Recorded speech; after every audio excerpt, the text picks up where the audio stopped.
Градоначалникот на град Скопје Орце Ѓорѓиевски денеска информираше дека по долг период на застој продолжува изградбата на улицата Љубљанска, со што ќе се пушти во употреба мостот во Карпош. Довербата што ја добив од граѓаните е обврска да се решаваат проблемите кои со години беа наталожени.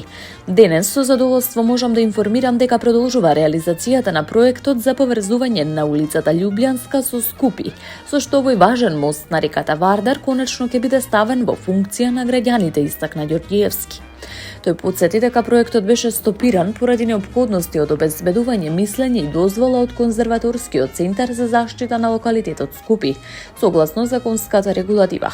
Со проектот се предвидува отворање на нова современа сообраќајна оска, како и функционално и безбедно решение за влезот во селото преку кружен тек или адаптивна семафоризација согласно потребите на сообраќајот.